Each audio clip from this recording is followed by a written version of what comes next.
You're listening to Opera Box Score. Let's get ready to rumble! Wherever you are, however you're listening, it's America's talk radio show about opera. It's Opera Box Score. I'm George Cedarquist, joined this week by Weston Williams and Ashley Hardgrave. All right, cha. Sportzando returns with a roundup of the most iconic stadium anthems and why sports fans love them. And then, hey, everyone's a critic.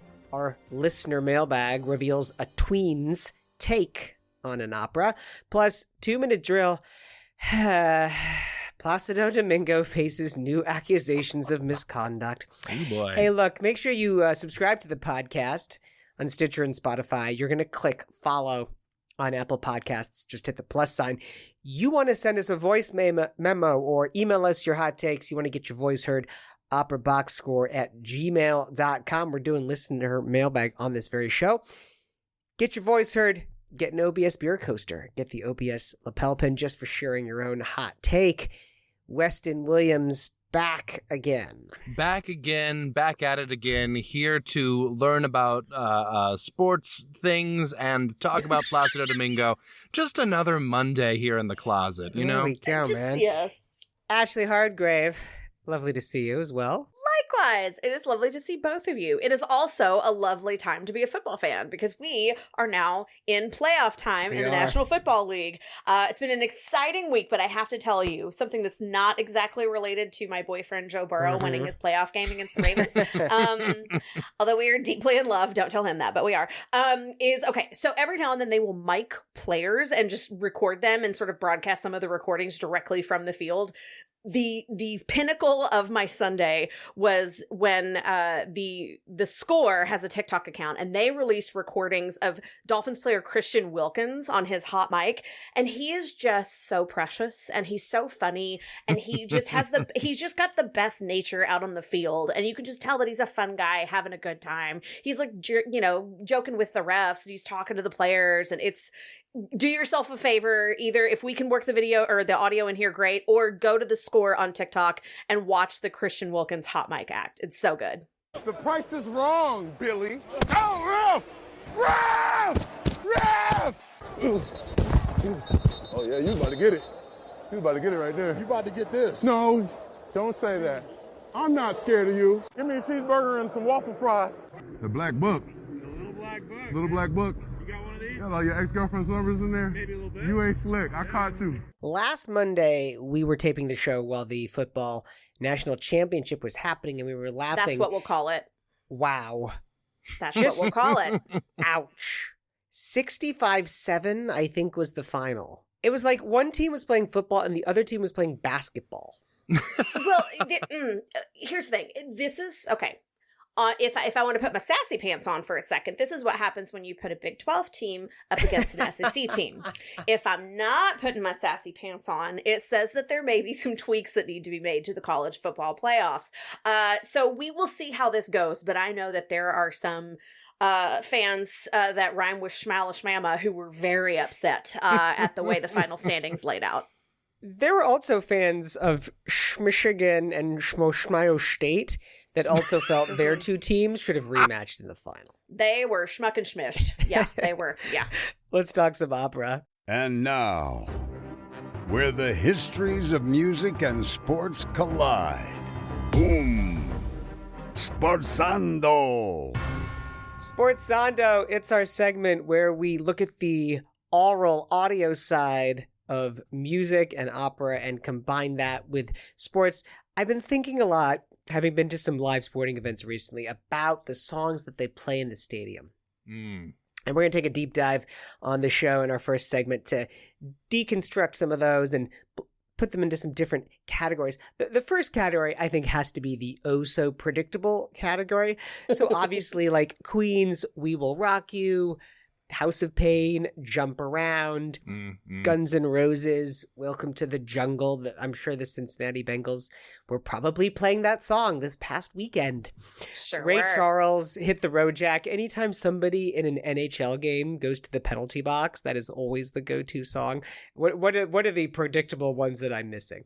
I mean, you often hear Samstag aus Licht is a good one. That's a great one to sort of intimidate the other team. I feel like From the House of the Dead overture gets played a lot whenever I go to, a hockey that toe game. tapper. Yeah. There's a lot of good ones out there, I'm sure. I've never been to a sports game, as you can probably tell. I would have never guessed. I do think it's very funny because there's the stuff that happens in the stadium, and one of the things that makes a good stadium song is the ability for even non-musical people to get hyped and get involved, whether that's like the boom boom clap of We Will Rock You. One that's not on this list that I thought about that is kind of a weird sleeper but happens at way more games than you want to admit, the chicken dance. Oh yeah, that one happens a lot, yeah. And that's another subcategory of the Oh-So Predictables are the Also Predictables with dance moves. See also YMCA.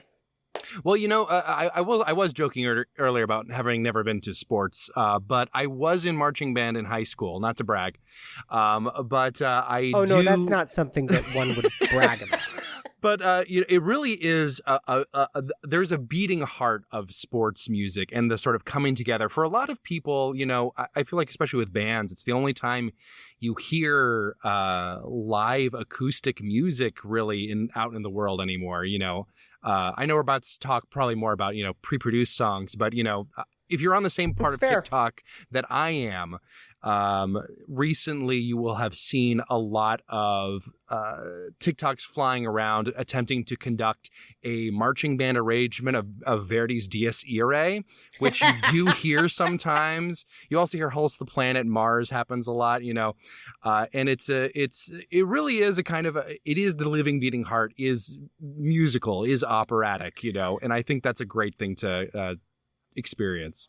My best friend's little brother did an arrangement for our high school marching band of O Fortuna from Carmina Burana. Hope County didn't know what hit him. It was great. I'll bet. My marching band had a tradition. This is absolutely true, where the last day of the school year, we would get together with an arrangement of Carmina Burana and attempt to sight read as much of it as possible. That's awesome. For like 2 straight hours. And it was the best day every single year. That is so cool. Yeah.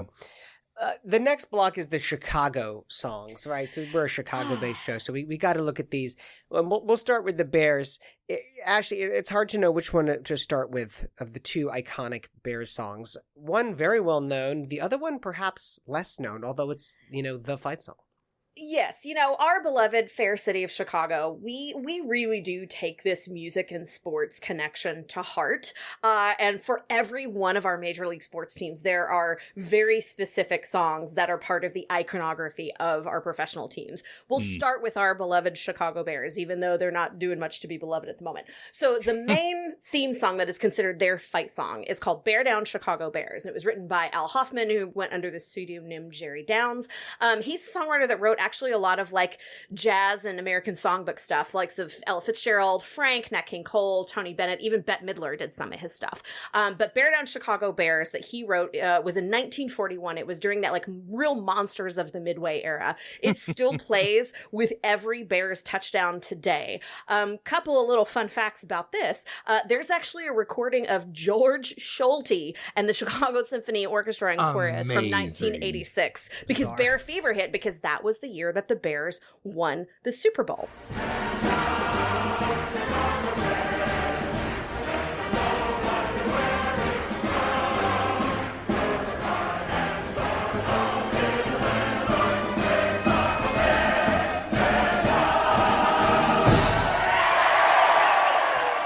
Speaking of, the other Bears song that is pretty famous, at least in these parts, but maybe not nationwide where some of our listeners are, is the Super Bowl Shuffle. Yes, the actual Super Bowl Shuffle. It's a Bears song, but it's not like the fight song. They actually went and recorded it at Park West, which is a nightclub here in Chicago, 2 months before they won the Super Bowl. I have a whole list of trivia about this. Walter Payton actually was superstitious and didn't go record with the rest of the team that day. He did. Yeah, he had to go and film his stuff separately after they won and things came out because he didn't want to jinx it.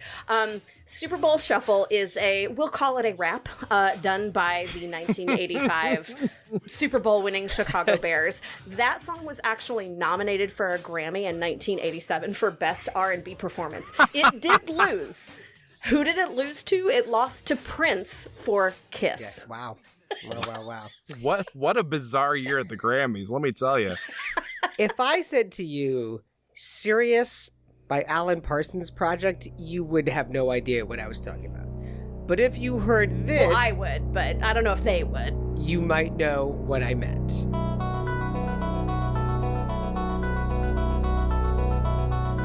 If there is one song that mixes history and music and sports together, it has to be that song. That is just synonymous with the first and the second three-peat of the Jordan Bulls era. That is correct. So like we mentioned, that is Sirius by the Alan Parsons Project. The song came out in 1982, which was actually long before, and by long, I mean 2 to 3-ish years before the Bulls really started to get into sort of having their eyes on that championship run. It became the lead out song for the Bulls when they were playing at the United Center in the Chicago Sports Arena, I think is what it was called before that, because one of the PA announcers for the team actually heard it playing in a movie theater. And he was like, hey guys, we got to use this song. And ever since then, it's been like the lead out song for the Bulls. It's been used for other teams as well, but it's really, it's very synonymous with the Bulls. And that like completely unmistakable opening riff that's there, that's a loop that's created by a clavinet, which is an electronic version of a clavinova. So there you go. So the Hawks, who also played at what was the old Chicago Stadium and is now the United Center, they also have 2 songs, apparently. One of them I know and I don't like. The other one I don't know and I also don't like. Because I don't know. How dare you? It is so freaking jazzy, by the way. Okay, so the Chicago Blackhawks are our National Hockey League team here. They're part of the original 6. Their main song that has been with them for a very long time is a song called Here Come the Hawks. And it's been performed by Dick Marks and his orchestra. Does that last name sound familiar to you if you're over the age of 37? Maybe. Because Dick Marks is the father of 90s pop sensation Richard Marks. Wherever you go, whatever you do, I'll be right here waiting. But, Friend. I was going to say Harpo Marks. Also, Here Come the Hawks. Is Here Come the Hawks, is that a Here Comes the Bride reference, you know? No, it is. Let me tell you, this guy is legitimately a toe tapper. If we can put a clip in here, we should, because that thing goes, and it goes fast. It's a fun little jazzy ditty. So the version that Dick Marks recorded actually still is played before the Hawks pregames now. That recording's from 1968. Also, there's an organist that plays a truncated version of it live at the end of each period. So the first one is this like big band jazzy palooza from the late 60s. And then the second song that we have is Chelsea Dagger by the Fratellis, which is what, you don't like that song, George? I find it incredibly irritating to listen to. Apparently there's a recording of it with Riccardo Muti conducting.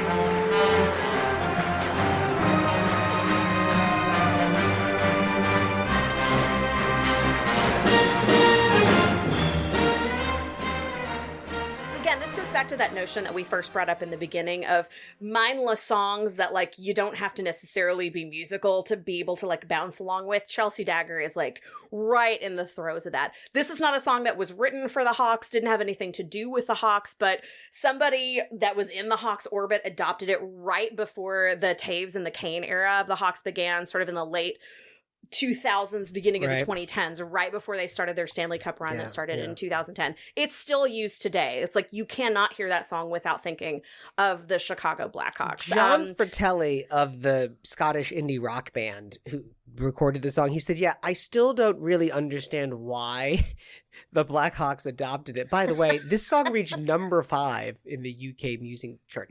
It is so repetitive and so uninspiring. I am not a fan, but I will explain later on in the Sportzando segment why I think it's so popular.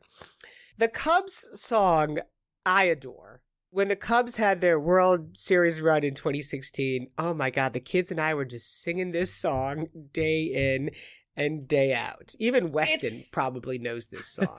Hey, Chicago, what do you say? The Cubs are gonna win today. They're singing, go Cubs, go! Go Cubs, go! Hey, Chicago, what do you say? The Cubs are gonna win today. Go Cubs, go! Go Cubs, go! Hey, Chicago, what do you say? The Cubs are gonna win today. Go Cubs Go, of course, is the number, the Steve Goodman classic, which has like a WGN Cubs radio connection, I think. It does. He wrote this song in 1984. He was actually, we'll call it commissioned by WGN Cubs Radio. I think they're 720.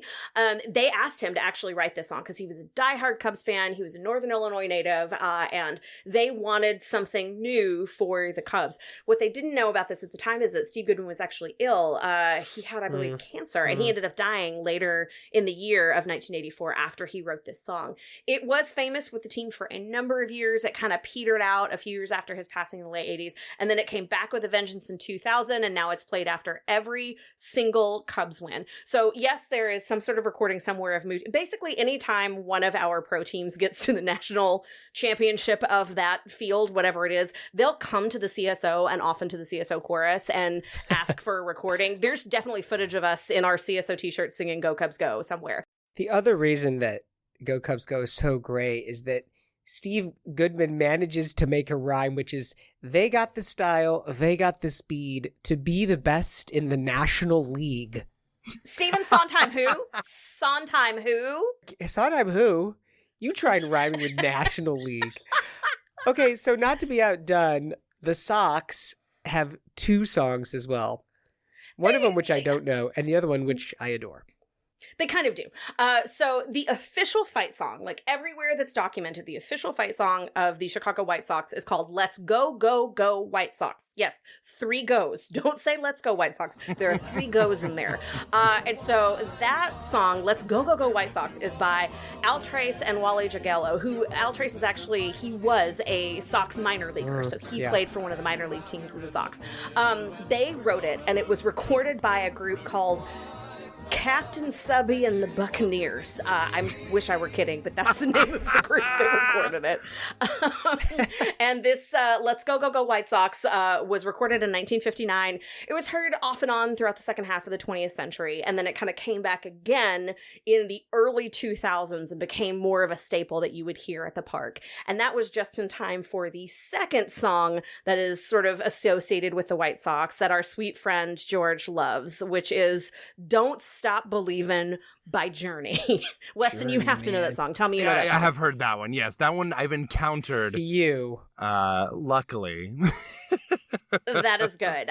So this song, Don't Stop Believin' by Journey, it is synonymous with the 2005 White Sox World Series Championship. If you lived in this town in 2005, you could not swing a dead cat in that fall without hearing the opening piano riff. Yes, that song is from 1981. Yes, Steve Perry is not even with the band anymore. Yes, it talks about Detroit, but if you know Sox fans, you know the Don't Stop Believing is for us at that time. There's lots of sports teams that we haven't mentioned in Chicago. Chicago Sky, the Red Stars, but the Chicago Fire, yikes. Well, football team, a soccer team, right? So Okay, so there's a lot. I don't know if you've ever been to a Fire game. There's I have. 57 different chants. If you know, you've been. They're in 37 languages. They all start them at different times. The Fire fans are incredibly rowdy, and that's what I love about them. But the one specifically that I think is hilarious that they really associate with the team is Hot Time in the Old Town Tonight by Theodore Metz from that old gem from 1896. Classic. So I'm sure if you recognize at all the title, you know that this is that song that tells the tale of Mrs. O'Leary and the cow, which is part of the reason for the Great Chicago Fire. At least it was before the city pardoned the cow 10 years ago. It's a whole thing. It's not really relevant to sports at all, except for the fact that at the end of every verse you get to yell fire 3 times really loudly. And apparently that is enough for Chicago Fire fans. That's our Chicago block of Sportzando, but there's a couple other themes that I sense when I, watch a sporting event on TV or I'm in the stadium, and that is musical theater. This is perhaps the most unlikely connection, and maybe I should have left it to the end, but there's a number of songs taken from Tin Pan Alley and the golden age of musicals that have worked their way into America's and Europe's sports stadiums. First of all, and it pains me to have to talk about the Yankees ever, but it is true that every time the Yankees win, they play New York, New York, which, although written by Candor and Ebb, was of course made famous by old Blue Eyes Frank Sinatra singing it. There's a little nugget about win versus lose that you came up with that I did not know and I think is hilarious and you need to share with the rest of the class. Yes. Well, apparently that the Sinatra version of New York, New York was sung every time that the Yankees won. And every time they lost, there's a Liza Minnelli version that was played. Now, you can say a lot of things about Liza Minnelli, but she does not suffer fools gladly. And I bet she was pissed when she found that out. I don't know if she cares about baseball, so. I don't know. We'll get her on the show one day and ask her for this one question. If Liza Minnelli's on the show, I'm most certainly not asking her about that. I have so many other things to ask her, Let's make that very, very clear. Excuse me. Choking on my own saliva here, thinking about Liza Minnelli. The Liverpool Football Club, famously, I think this has to be the most famous song, certainly in England, to accompany a sports team, which is the song You'll Never Walk Alone. Okay, A of all, tell me about this, because that just feels, it's a little too much of a tearjerker for, what I consider soccer hooligans of Liverpool. So what do you know about how this came about? Yes, I think that it was played in these, by local bands in the area, in a cover version. That makes sense. Okay, that's cute. In a cover version by a band called Jerry and the Pacemakers. And so first of all, so here we are in the home of the Beatles, right? So music is important culturally to those fans. They can appreciate it. And very quickly it became the anthem of Liverpool Football Club and then added as the official motto on the club's coat of arms that is stitched into their shirts. That's fascinating. Next time you watch a Liverpool shirt, which is probably going to be watch a Liverpool match, which will be never, look at their logo and it says "You'll Never Walk Alone." That's so funny. I'm also obsessed with the idea that there's a parallel universe in which the Liverpool Football Club sings a piece by the Puccini version of Carousel that was never made. It's also, the phrase has also been wrought into the iron gates that lead you into the stadium. Now, the flip side of this song is, when I think about Liverpool, I think about what was known as the Hillsborough disaster in 1989, which very briefly is when Liverpool played another team, Nottingham Forest, in a stadium in Sheffield called Hillsborough, and because of dreadful crowd control, many people were crushed to death in this press of fans. It was something like, I think 75 people were killed. Ooh. And then What a bummer. actually the government has just recently in the last couple of years completed an investigation into this disaster. But in the memorial service for these fans, a cathedral choir in Liverpool sang "You'll Never Walk Alone." Stop. And those words Oh my God. brought on a very different meaning. I'm The- not laughing. I'm just trying not to cry. It's not very funny. It's sort of miserable, but I mean that is the Oh. power. Well, let us add Carousel is not a particularly light show. It's not a feel good. It's not a feel good.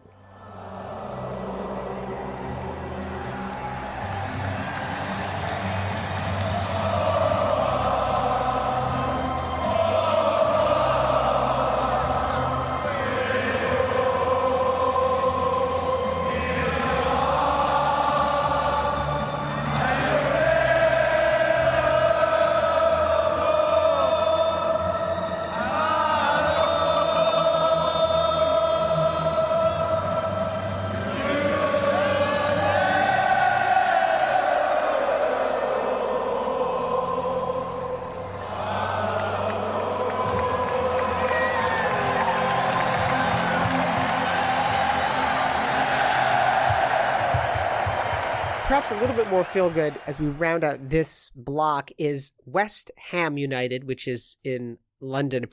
Their signature song is one called "I'm Forever Blowing Bubbles," which is a Okay. well-known English music hall song from the 20s, which has been adapted by one of the most ferocious hooligan groups in British football.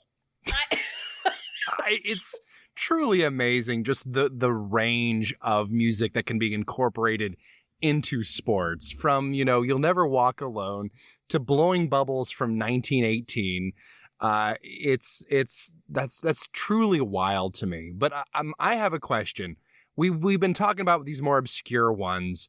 Why is it that the ones that get all the attention are your like Sweet Carolines, your Eye of the Tiger, your Seven Nation Army, or your Chelsea Dagger that you, George, so much despise? What's your theory? Here's the thing.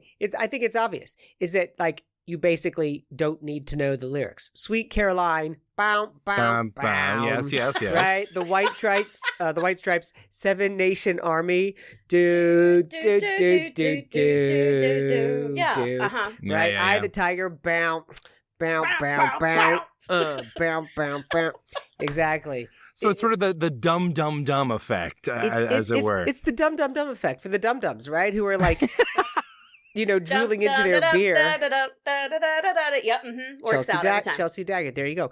That's why they're so popular. And frankly, who am I to say that it needs to be higher than that? The whole point of music in sports is to try and create a home field advantage, right? Is to try and get, whether this is in college football or in pro hockey or anything in between, it's to try and get the fans on one page, singing their hearts out, supporting their team, making some noise, making it hard to hear. And if that means there's no lyrics and we can all sing the three notes of the melody, so be it. Well, do we have anything more highbrow to sort of like close it off with, The only highbrow thing that I could find was Real Madrid, the Spanish soccer team, has something called the Himno del Centenario, which was written by Jose Caño, one of Spain's like premier composers. It was a song that was written for the football team's centenary in 2002, and yikes,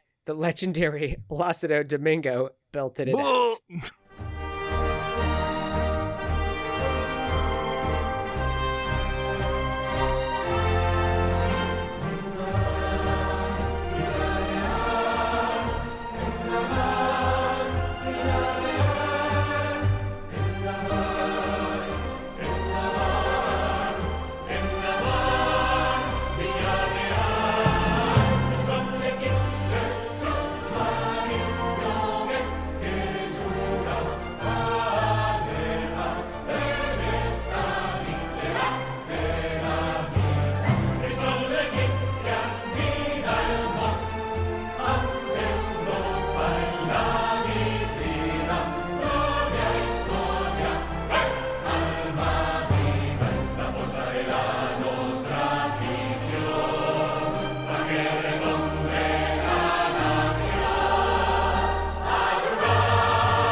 listeners of Sportzando segments past will know that there is a whole section back that we did in 2022 about Nessun Dorma and how a Turandot aria became a soccer anthem, specifically the Pavarotti version, but eventually we go on to Andrea Bocelli's version for Euro 2020. So it's not just Pavarotti's, but yes, Nessun Dorma is in fact a soccer anthem. To wrap it up, next time you're in the stadium singing along, whether that's Madison Square Garden or your local high school baseball game, football game, sing out, sing loud, and get behind your home team on whatever that stadium anthem is.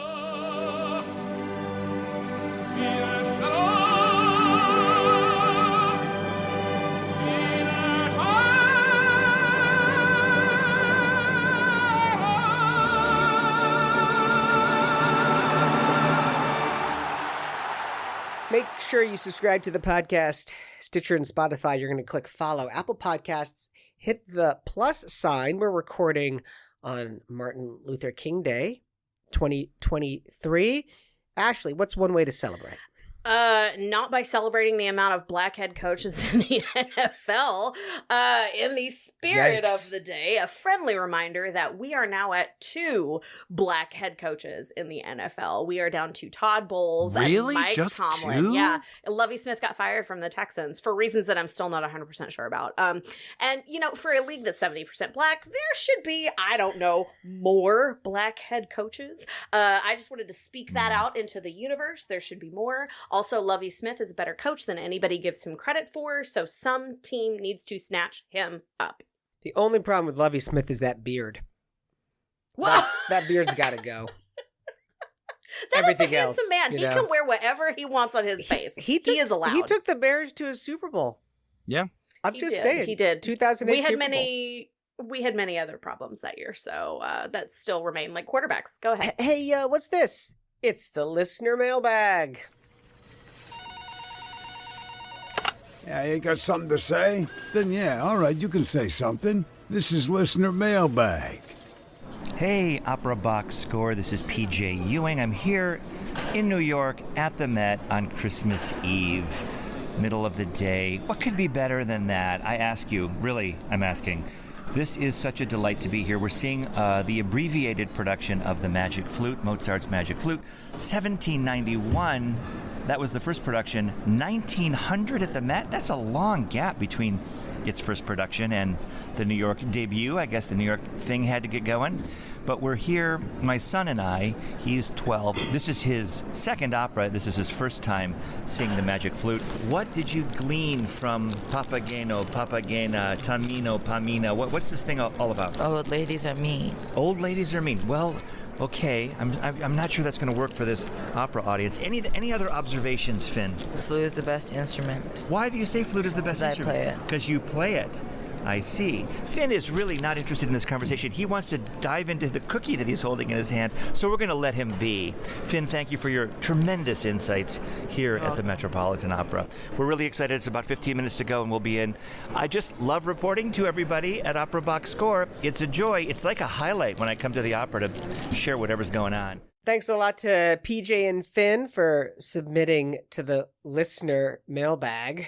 You know, sometimes children are the best critics because they don't pretend to pay attention. Like if they just want to eat their cookie, they'll eat their cookie. And honestly, I will say, Old Women Are Mean is a valid interpretation of what Mozart might have been trying to say with that opera, unfortunately. I loved hearing from Finn, especially because, you know, I believe he said it was his second opera that he's ever been to. I wonder what his first one was, but my first opera I think it was ever Lulu.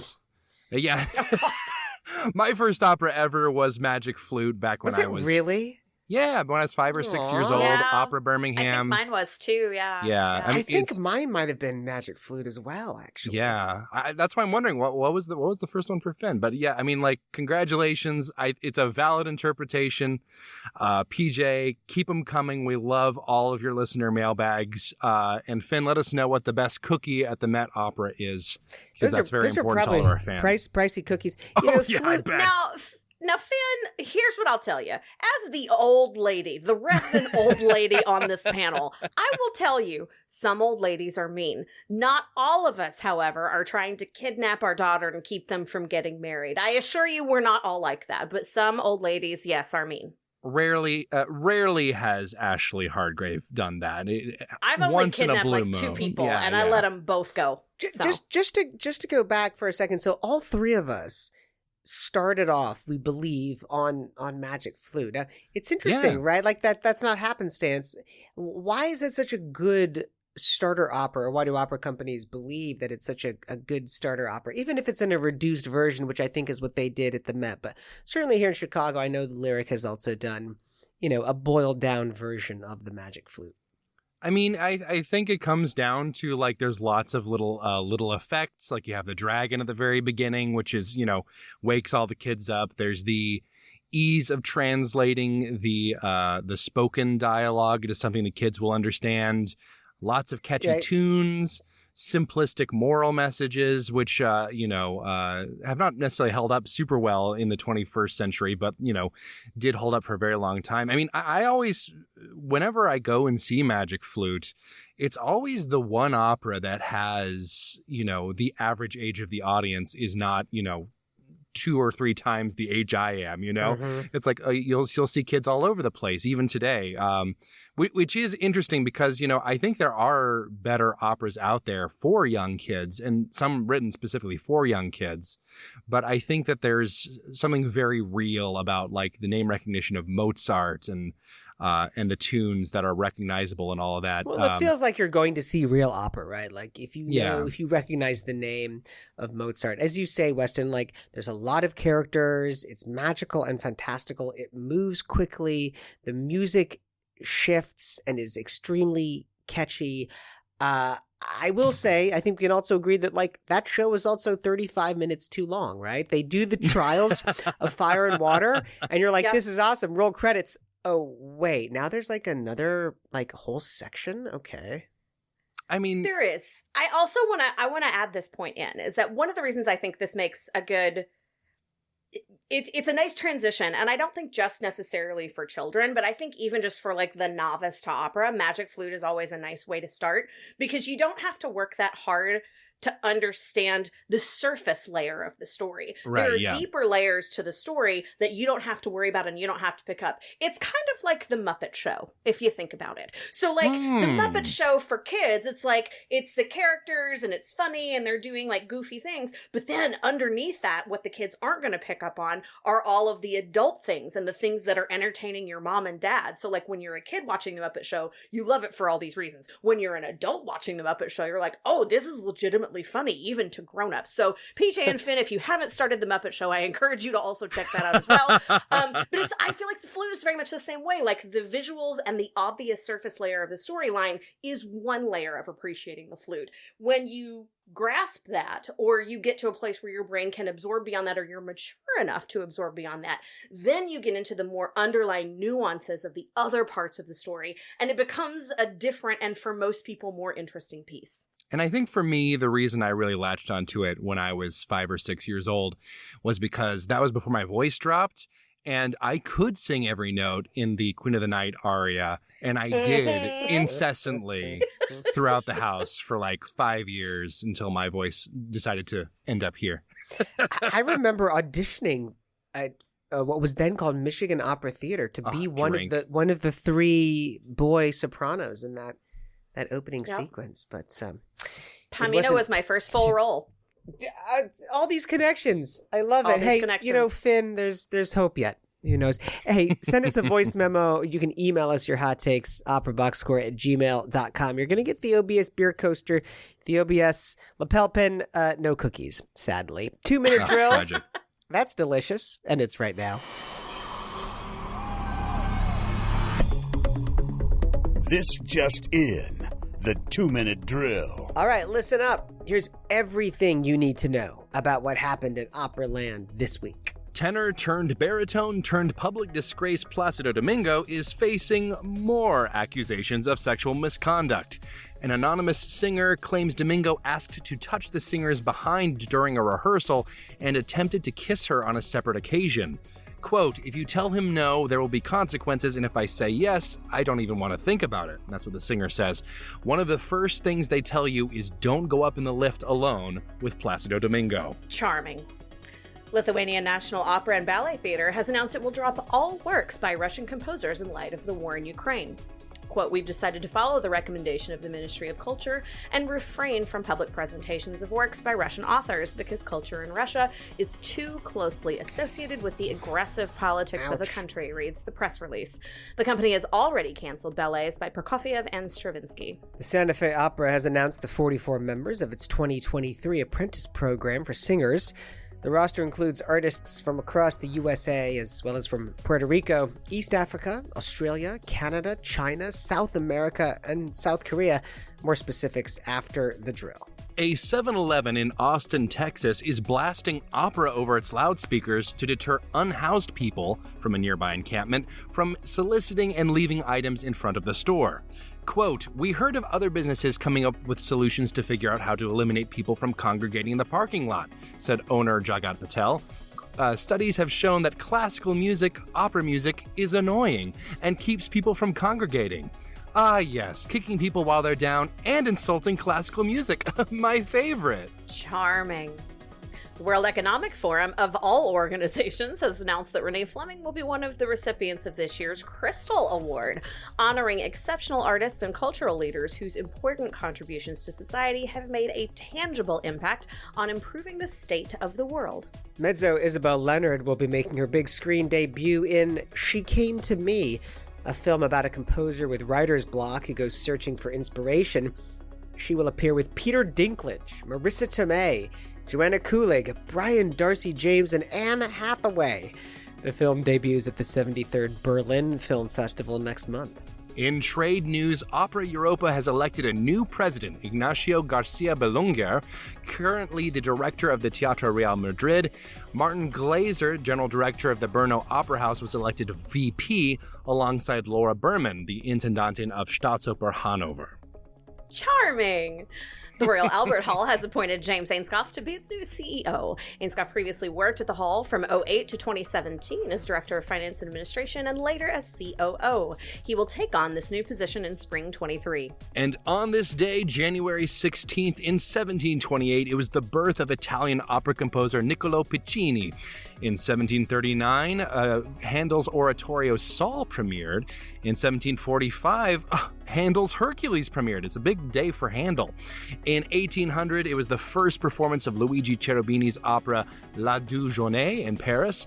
In 1934, American mezzo-soprano Marilyn Horne was born. Happy birthday. Born this day in Bradford, Pennsylvania. And in 1935, it was the first performance of Mascagni's opera Nerone. And that's your 2-minute drill.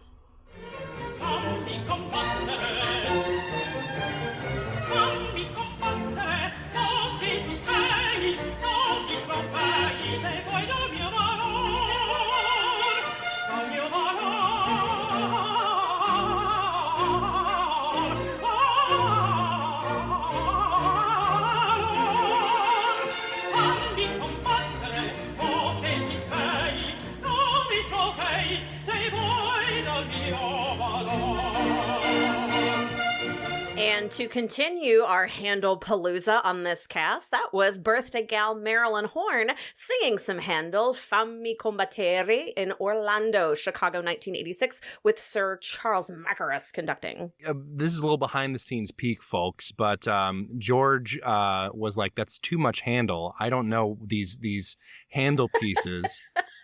We can't have them. But I knew that Oliver will be listening one day, and we had to have all the Handel operas and oratorios ready to go. I think I can handle it. I will say, technically, of course, these are not operas; they're oratorios. Before Oliver corrects me, but I will say that because Handel abandoned opera and started writing oratorios as a more accessible English language alternative for the British audiences, they're essentially operas. So I mean, there is so much Handel. It's like they're giving it away like it's free Friedrich. Gross. You're fired. No more with you. Fired.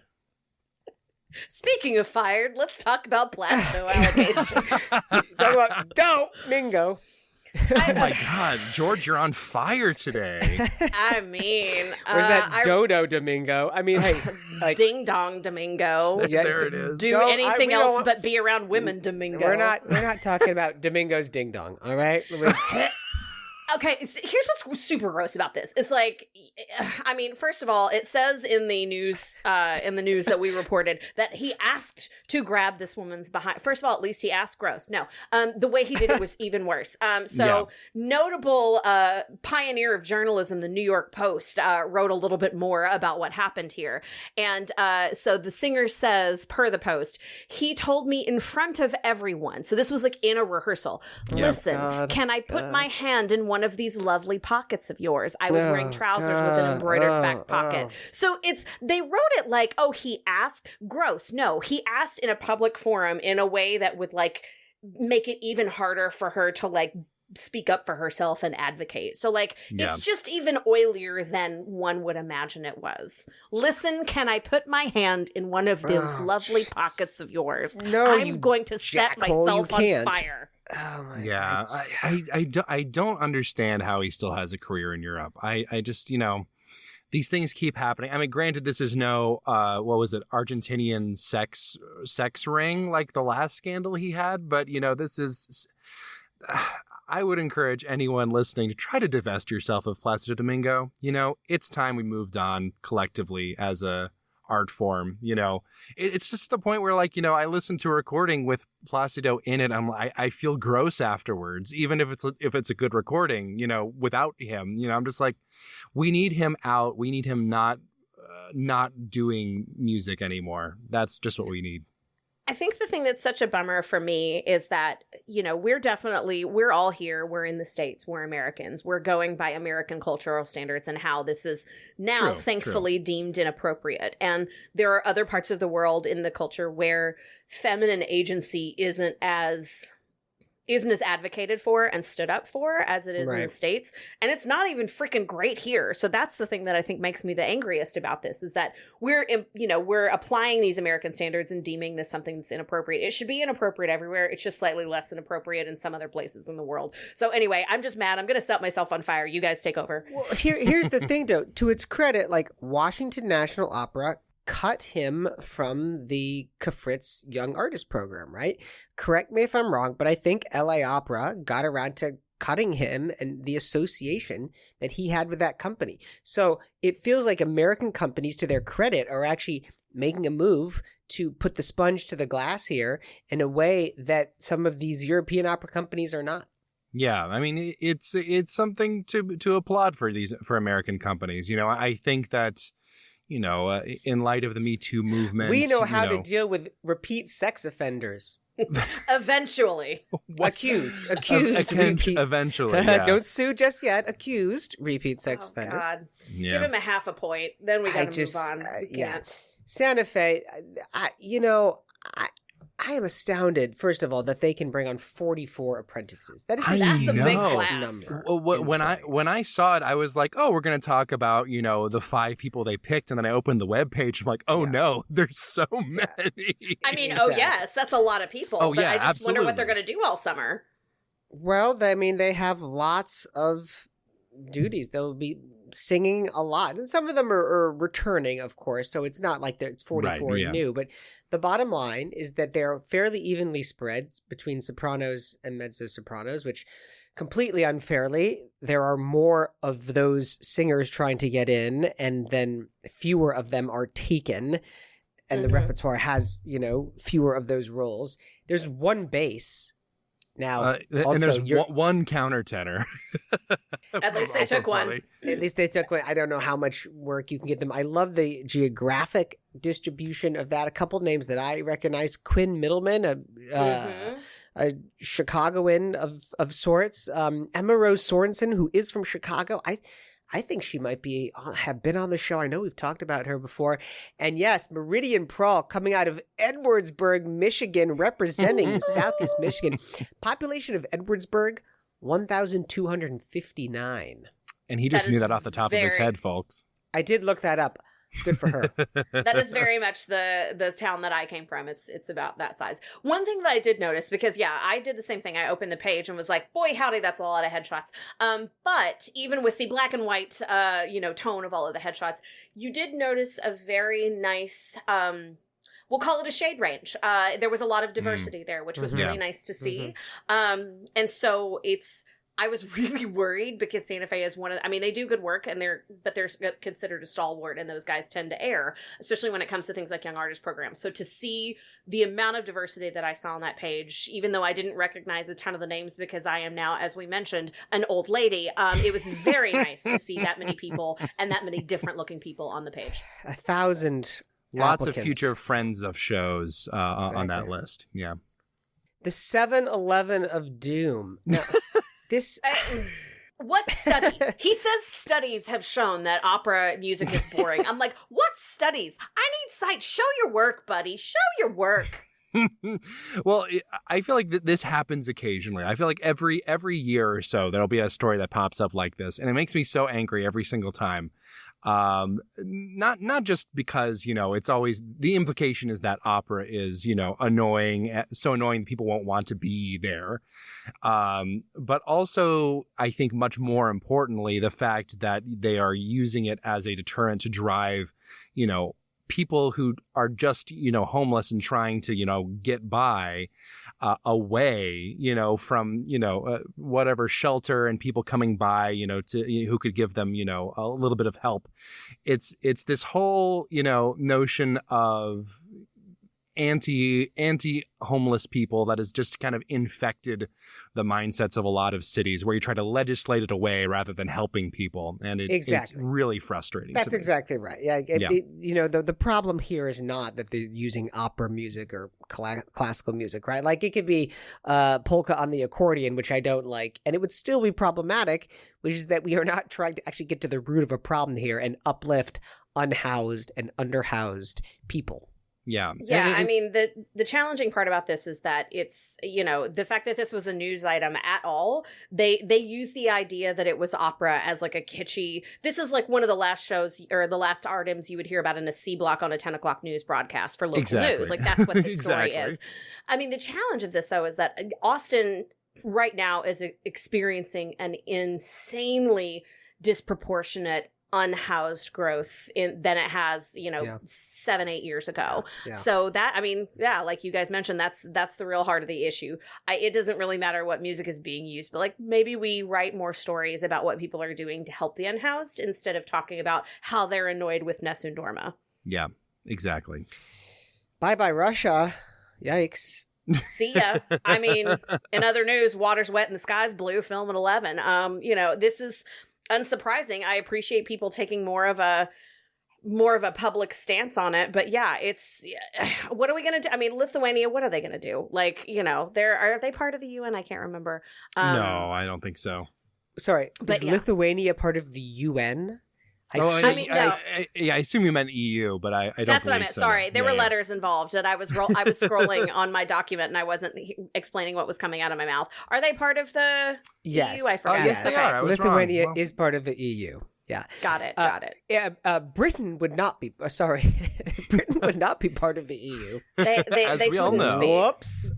Yeah, we've talked about this before. I think that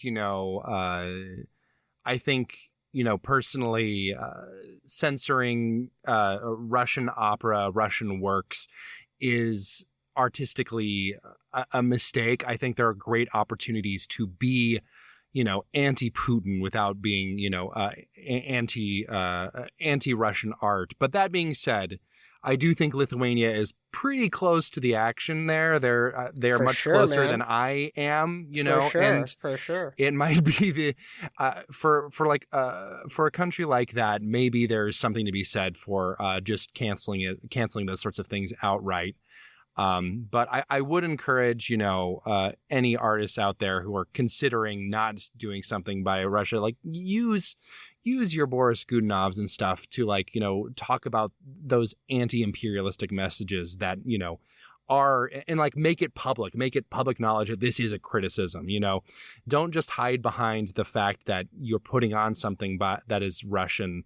really publicly use that to speak out against it. I think that's more powerful personally, but I can't begrudge Lithuania that being that close to this decision. I think they're doing the best with what they can, and I support them. And lastly, Opera Europa getting its staff traded around. Laura Berman, she's American, by the way. She was born in Boston. Oh. Now she's the Intendantin of Staatsoper Hanover, which is... She's really parked a car in the Intendanten yard. That was just... Yeah, okay, we got to wrap this show up.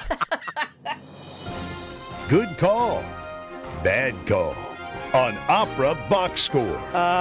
Weston, please never try and do a Boston accent ever again in my presence. So Leave it to proud the of you, pros. buddy. Will you? Yeah. So proud. However, I will let you go first on good call, bad call. Oh, thank you. I'm glad to see there was no hard feelings. They were brief.